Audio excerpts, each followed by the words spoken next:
Columbia Green Impact, c'est né du fait qu'on devait partir à l'étranger en projet Erasmus. Nous, on avait voulu faire quelque chose d'un peu original, et c'est un peu comme ça, de fil en aiguille, qu'on a monté le projet Columbia Green Impact en parallèle, Mm. en se disant que ça nous donnait une raison de plus d'aller en Amérique latine. Ça a un impact carbone quand même important, donc c'était cool d'avoir ce projet-là derrière.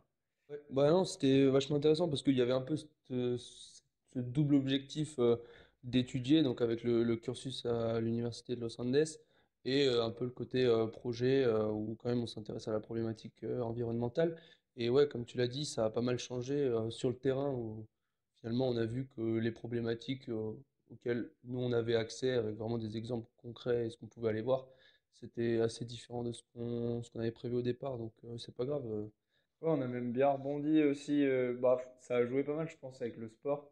Vu qu'on fait pas mal de sport, on s'est mis à bouger autour de la ville. On s'est mis à découvrir un petit peu qu'est-ce qui se passe en Colombie, les différentes thématiques et problématiques qu'ils rencontrent. Ouais. Et c'est aussi ça qui nous a fait dire, tiens, en fait, déforestation, ouais, c'est bien, mais il y a plein d'autres problématiques, comme on l'a vu en randonnant dans les paramos et tout. C'est aussi ce qui a rythmé pas mal nos week-ends, et à chaque fois qu'on avait des dispos, on se mettait, ça nous fixait un objectif, on se mettait des défis sportifs aussi en Ouais. parallèle. C'est ce qui nous a fait faire aussi cette ascension au sommet.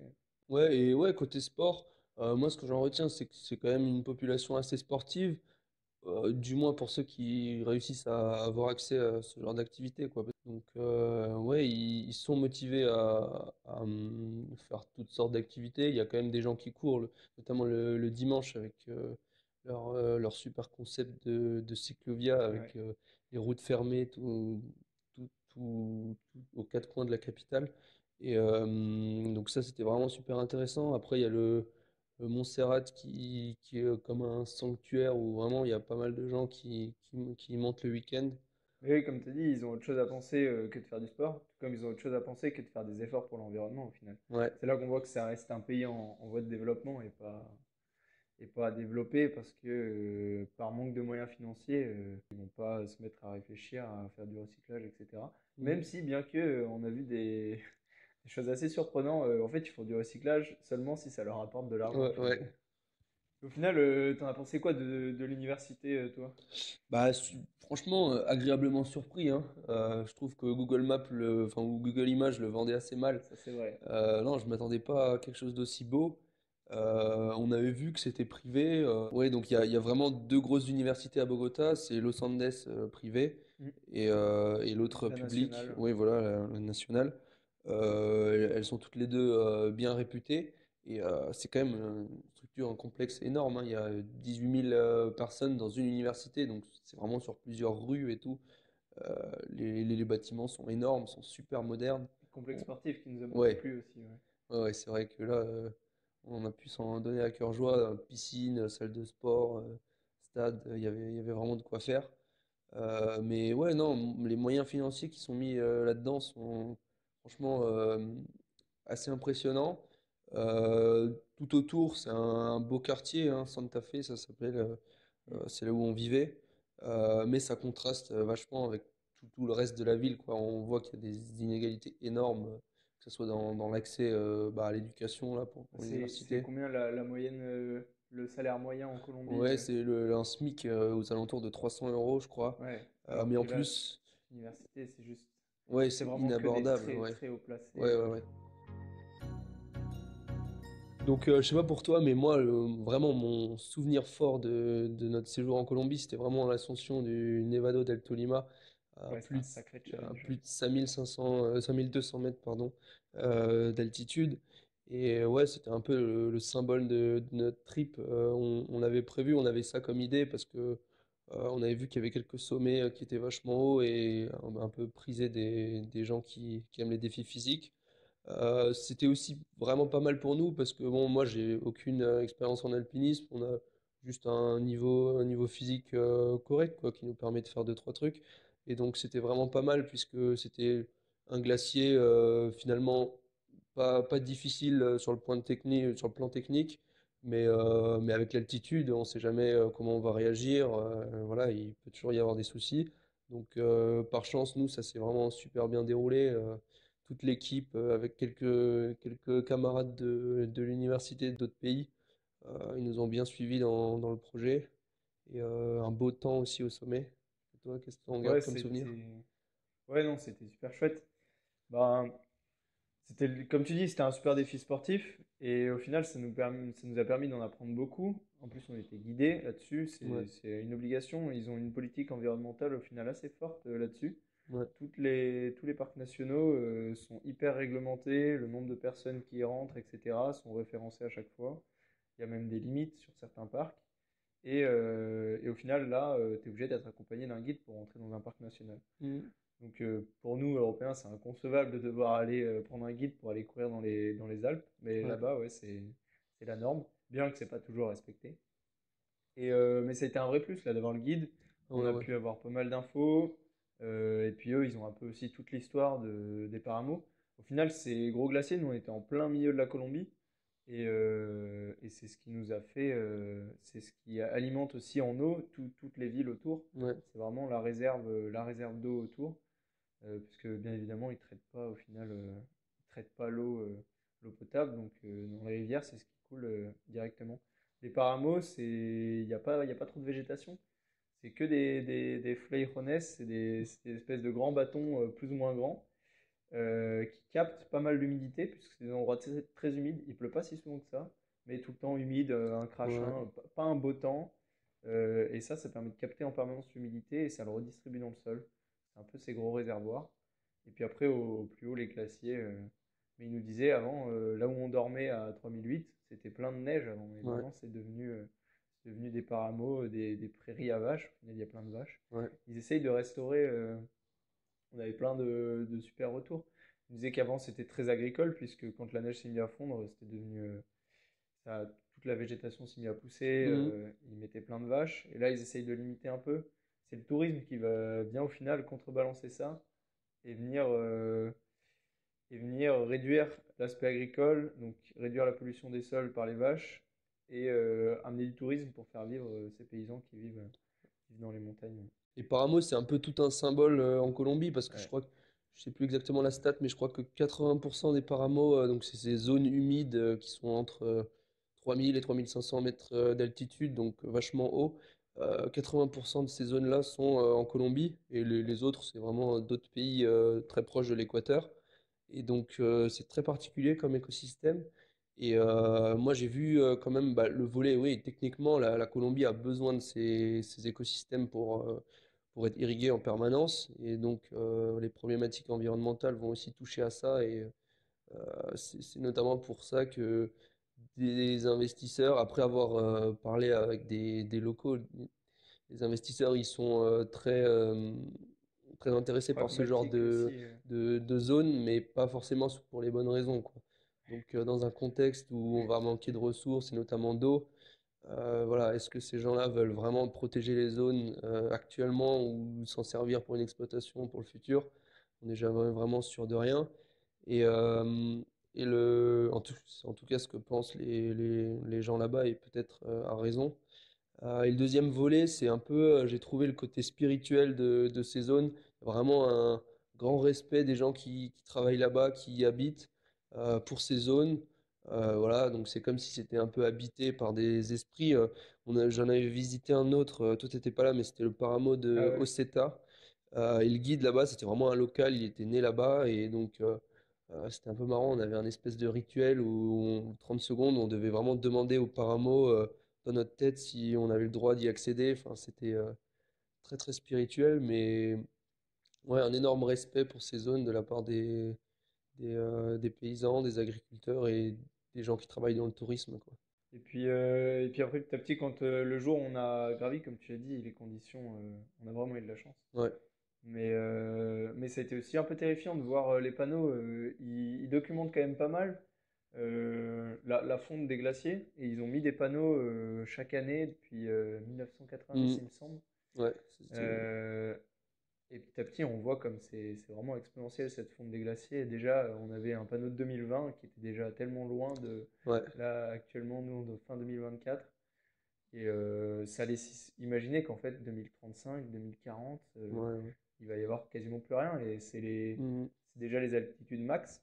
Donc, il Ouais. va y avoir la végétation, mais il y a aussi des animaux assez emblématiques sur ces zones-là qui existent qu'à cet endroit dans le monde. Parce que la Colombie, je crois que c'est la deuxième réserve Ouais. de biodiversité dans le monde Mhm. après le Brésil.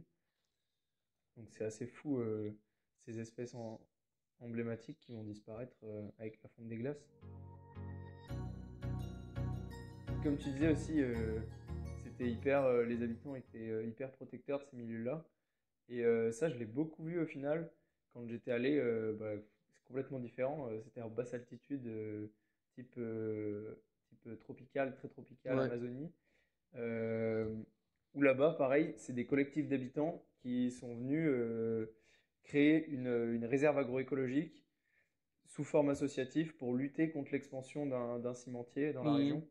Parce qu'en fait, dans ces régions là-bas, il y a plein de ressources. Tu as du minerai, tu as du charbon, etc. Donc là, l'un des plus grands cimentiers de Colombie, Argos, ils ont leur production en basse altitude, justement pour pouvoir directement aller piocher dans des mines de charbon, alimenter leur cimenterie pour créer du ciment. Et eux, ils ont créé leur collectif, ils ont fait des petites cabanes et tout. On y a passé 3 jours. Ça, c'était dans le cadre d'un cours, donc au final, c'était cool. Et, et eux, ils sont là, ils essayent de lutter face à ce cimentier, mais il n'y a tellement pas de règles, Ouais. c'est tellement la règle de l'argent là-bas.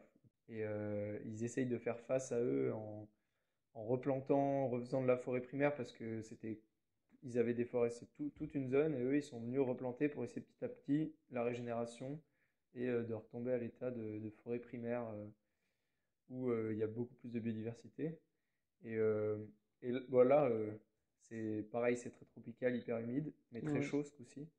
Et on est passé, pour rentrer, eux, dans leur réserve agroécologique, ils sont obligés de demander l'autorisation pour pouvoir passer sur la piste qui alimente le cimentier. Pour pouvoir passer donc de jour et de nuit, il y a des gardes. Et c'est tes gardes qui t'ouvrent la porte pour que tu puisses ensuite aller à la réserve agroécologique. Ouais. C'est vraiment de la folie. Mais au final, petit à petit, on voit enfin, il n'y a pas plus de règles, mais ils sentent le besoin de respecter aussi et de limiter leur expansion parce que ils nous ont montré des images avant versus maintenant. La cimenterie, au contraire, c'est pas étendu, mais a recentré son Mhm. activité sur une zone Ouais. en limitant sa pollution, bien que ben, toutes les eaux de lavage et tout, ça finit à la rivière. On Ouais. a d'ailleurs une personne qui est tombée malade juste à la fin du séjour, parce qu'on s'est baigné dans une rivière où juste au-dessus, il y a plein d'industriels, mais aussi les villes des ouvriers. Et il n'y a vraiment pas de traitement de l'eau. C'est vraiment un gros problème. Ouais. Le traitement de l'eau aussi. Il faudra y passer en fait 10 ans là-bas Ouais. pour référencer tous les enjeux et Ouais. Ouais. toutes les actions à mener pour améliorer les conditions environnementales.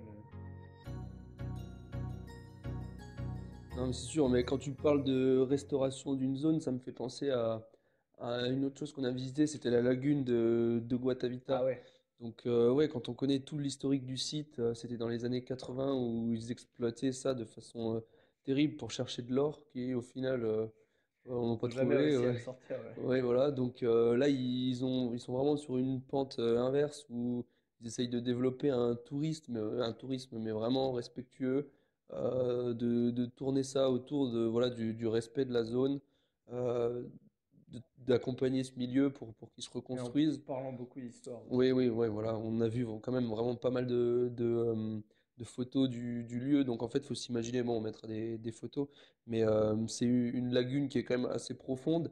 Et ils avaient vraiment creusé la roche pour tout vider et essayer de chercher des métaux précieux au fond, quoi.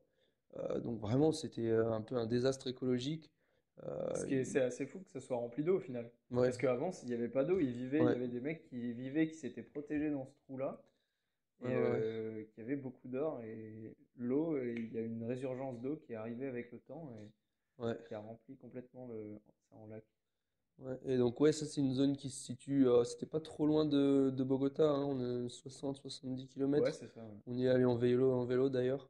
Mais au final, ouais, visite agréable avec des guides locaux, voilà, des gens qui veulent s'intéresser à l'historique du site. Et on avait quand même vu pas mal de règles. Il y avait plastique à usage unique, tout ça, Ouais, c'est vrai qu'impossible de interdit. rentrer avec une bouteille d'eau en Ouais. plastique. On s'était dit qu'ils sont allés assez loin dans les réglementations, mais au final, bon, ils se rappellent du passé et ils se disent, on veut vraiment maximiser nos chances de retrouver un endroit propre, quoi. Ouais. Ouais, et ben aussi à côté de ça, on avait logé à Guatavita. Là, il y avait un grand lac qui est au final un des réservoirs d'eau de la capitale. Ouais. Parce que tous les paramos autour, c'est aussi eux qui alimentent Mhm. la capitale. On a eu des coupures d'eau. Ouais, ouais. C'était grosse période de sécheresse depuis longtemps. Depuis le mois d'avril, nous on est arrivé au mois d'août. Depuis le mois d'avril, c'était la sécheresse. Et donc, une fois tous les 8 jours, on n'avait plus d'eau. Il fallait soit faire des stocks, soit juste pas se doucher d'une journée et avoir quand même stocké juste un peu d'eau pour boire et cuisiner. Et bah, ça, c'est lié au réchauffement climatique, notamment le fait qu'il pleuve globalement moins sur la capitale. Il y a même un peu un microclimat à la capitale. Ouais. On voyait souvent des jours où il faisait mauvais temps autour de la capitale, et sur la capitale, c'est tellement énorme avec Mhm. ses 10 millions d'habitants qu'il Ouais. y a un microclimat qui s'est installé. Ouais, ouais, non, Bogota, c'est un environnement assez spécifique parce qu'on est sur un plateau, donc c'est vraiment entre 2500 2700 mètres. En même temps, c'est énorme parce que 10 millions d'habitants, bah, faut les loger. Ouais. Il y a une partie assez restreinte de la ville où on habitait justement, où il y a des grands gratte-ciel et tout, mais le reste, bon, C'est pas c'est... optimisé, hein. Ouais, C'est des ouais, non, petites vraiment, ça maisons. s'étend de façon assez énorme. Et tout autour, ben, du coup, on monte tout de suite assez vite, quasiment à 4000 mètres, avec quelques reliefs. Et on voyait les quelques fois où on est parti en voiture de la capitale, on voyait les files de camions qui montent sur le plateau. Ouais. On se dit que Il y a quoi, l'approvisionnement de la trois ville, routes pour ouais, approvisionner 3 c'est millions c'est d'habitants et des une routes, vraie question, quoi. juste une route en double sens classique, quoi. Ouais. Ouais. Et bon, c'est un peu le symbole de la difficulté du transport dans le pays, quoi. Quand on voulait rejoindre Medellín ou une autre ville, ça se faisait par bus, mais c'est que des voies de montagne. C'est pas hyper facile, et ça, c'est un peu comment dire, le territoire en lui-même qui Oui, en est la cause, c'est quoi. même utopiste de se dire on pourrait mettre des trains pour que ça aille plus vite, parce que Ouais, c'est impossible de ouais. mettre un train qui monte à 2600 mètres. Parce que c'est vrai qu'on fait 1 heure de route et t'es à 200 mètres d'altitude. Ouais, C'est comme si Bogota, c'était au sommet de l'Alpe d'Huez ouais. et qu'il fallait juste monter avec. Ouais, ça c'est assez fou. Mhm. Et pour bondir sur l'eau, on avait en approvisionnement en eau, on avait des coupures d'eau, etc. Mais on avait vu la stat qui fait même un peu peur. 70% des eaux de Bogota ne sont pas traitées. Il n'y a pas de Ouais, traitement d'eau. Ça part directement à la rivière. Donc 70% de 10 millions d'habitants, c'est-à-dire qu'il y a 7 millions d'habitants, c'est rejeté à la rivière. Et ben même moi, dans le cadre d'un projet en microbiologie, on avait été étudier un peu les contaminations sur les cultures autour, parce que Bogota, ils essayent de quand même faire de la culture, bien qu'il mhm. fasse pas très beau et pas très chaud, donc ça pousse un peu moins bien. Et donc toutes ces rivières d'eau contaminée servent d'irrigation pour l'alimentation de la ville. Donc ils mangent aussi des aliments complètement contaminés Mhm. avec des agents pathogènes comme Escherichia coli, etc. Et c'est assez problématique, mais ils ont un réseau d'assainissement tellement vieux et pas développé, même tout simplement. Ouais, ouais, ouais, pour une ville aussi énorme, la complexité pour vraiment changer ça à l'échelle globale, ça doit être vraiment très très difficile parce que euh, niveau gestion des déchets, même, on sait il y a eu surtout une énorme décharge Ouais. à côté de la ville. C'est pas de l'enfouissement en Et plus, non, c'est. c'est une décharge à ciel ouvert. On avait regardé quelques reportages où vraiment les habitants à côté, ils en peuvent plus. Ça a vraiment un impact désastreux sur les alentours. Et 10 millions d'habitants, c'est vraiment, c'est Paris est vraiment la grande couronne, quoi. Donc c'est énorme, il faudrait un changement en profondeur et je pense pas qu'ils ont ni le budget, ouais, ni les moyens. Ouais, il faudrait mettre des usines de recyclage au bord de la ville, Ouais, parce que sinon il faut refaire du camion et redescendre 2600 mètres d'altitude. ouais. Et c'est là aussi où il y avait la problématique de, typiquement, ils importent pas mal de vin, etc. Donc dans des bouteilles en verre. Mais en fait, la Colombie ne produit pas de vin, donc ils n'ont pas de filière de recyclage du verre. Ouais. Donc typiquement, le verre, c'est de l'enfouissement aussi, parce qu'ils ne produisent pas. Même s'ils recyclaient leurs bouteilles, ils ne sauraient même pas à qui le donner. Personne ne produit avec du verre Mhm. là-bas. Donc ouais, c'est quand même très plastique, plas- plus que nous, quand même globalement Ouais, ouais, ouais. beaucoup plus d'usage du plastique, même dans l'emballage alimentaire, etc.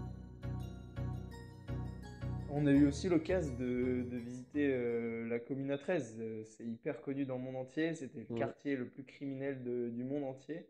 Et maintenant, ils ont tenté d'en faire un parcours un peu historique et même artistique, avec ouais, beaucoup de tags dans ce quartier-là. Pour recontextualiser, c'était un quartier hyper chaud de Medellín. C'était en lien avec les cartels de drogue, etc. Et maintenant, ils ont exprimé ça à travers l'art. Les populations en avaient aussi marre de ces conditions de vie-là. Et ils ont fait beaucoup de peinture, etc. Nous, on a eu l'occasion d'y passer de bons matins. C'était assez calme en plus. ouais, ouais. C'est pourtant très touristique. Et, et on voit aussi un sentiment de ras-le-bol de catégoriser un peu la Colombie, même au-delà du quartier, mais Ouais. même la Colombie, c'est les cartels de drogue, etc. Mhm. Ils ont vraiment envie de tourner la page. Ils commencent à se dire, c'est bon, c'est pas que nous. Ouais. Et, c'était assez intéressant pour avoir tout ça. Ouais, et du coup, tu as abordé la question de la sécurité en Colombie. Nous, bah, forcément, on a écouté un peu ce qu'on entendait à droite à gauche avant d'y aller. Et au final, ça s'est révélé assez différent de ce qu'on aurait pu imaginer. Enfin, on avait quelques appréhensions, on se méfiait au début, mais en fait, les gens sont hyper gentils, ils ont toujours envie d'aider. Et ça, c'était même assez surprenant au début. Ouais, c'est vrai. Ouais. Ils sont parfois un peu très protecteurs, on va dire, avec enfin bon, les Européens, nous, les têtes d'Européens, mais ils disaient souvent, ah, n'allez pas dans ce quartier ou pas à cet endroit-là à cette heure. Au final, il nous est pas arrivé grand-chose, hein. Moi, franchement, rien. Non, ouais, pas trop de mauvaises histoires. Et qu'au Euh, final, avec le sport, on a quand même traversé ouais, ouais, Medellín, qui est quand même beaucoup plus développé au niveau des transports, etc. Ils ont du métro, transport par câble, et on a pu directement arriver en montagne pour ouais. aller courir, etc. Et ouais, ouais, c'est très étendu dans les pentes. Ça monte de plus de 1000 mètres, hein, je crois, Ouais, ouais. en dénivelé. Super expérience dans cette ville. Mais ouais, sur la partie sécurité, comme tu disais, voilà, en ville, c'est presque là où il y a le plus d'insécurité. Ouais. Mais dès qu'on est sorti dans les petits villages, là c'est tout autre chose. Mhm. C'est vraiment hyper accueillant. Enfin, limite, tu pourrais passer la nuit chez eux, ça ne poserait pas de problème, quoi. Ouais. Ils sont super accueillants. On a passé des bons moments. Bah, on a été se baigner dans une cascade au bord d'un village. Ça, c'était plutôt cool.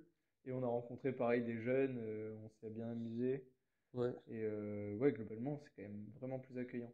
Et le principe est assez drôle, c'est qu'il y a sur le réseau de transport en dehors des villes, eh ben, il est hyper complet, mais impossible d'avoir une information. C'est-à-dire qu'il y a un bus qui passera un jour, on peut demander aux personnes à proximité bah, qui sont toujours bien ravis de nous aider, de nous dire Ouais. ah, ça passe dans cette fourchette d'heure-là. Ouais. Mais et au final, il y a quand même beaucoup de bus, parce que les bus Ouais. passent partout, même sur des pistes, même dans des endroits hyper Hein, reculés. c'est vrai. Ouais. Une fois, on a fait le choix de prendre l'avion, au final, plutôt que de prendre le bus. Sinon, tout le reste du temps, on a pris le bus pour Ouais. voyager. Et sur le coup, on a pris l'avion.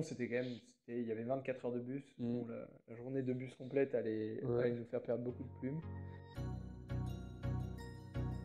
Donc, on a pris l'avion pour passer sur la côte nord. Et là, pareil, on a pu voir et travailler sur d'autres problématiques. Avec le parc Tayrona, par exemple. Ouais. Ça, c'est un parc national, pareil, hyper protégé. Il faut rentrer, il faut payer pour rentrer, là en plus. Ouais. Là, il n'y a pas d'obligation d'avoir un guide, puisque c'est quand même assez bien drivé, etc. Il reste une population d'indigènes qui vivent là-bas. Mhm. Jusqu'en 2020, quelque chose comme ça, c'était Ouais. possible d'aller même passer dans le village, visiter la population d'indigènes. Mhm. Maintenant, ils ont même réussi à protéger un peu plus. Il est plus possible pour les touristes Ouais. comme nous, par exemple, d'aller voir ça. Et au final, on n'est pas des grands adeptes des plages de sable fin, donc en général, on préfère plutôt aller courir en montagne. Mais ça n'a pas été une mauvaise expérience. C'était un biotope complètement Ouais. différent, Ouais. une autre végétation, d'autres animaux à découvrir. Non, mais c'est clair, non, toute la côte nord de la Colombie, c'était franchement super à découvrir. Donc on a fait Carthagène, Santa Marta. Il y avait aussi Minca qui était super Ouais. sympa, qu'on s'était fait recommander par les autres étudiants en échange. Donc c'est un peu plus haut, quelques centaines de mètres au-dessus de Santa Marta.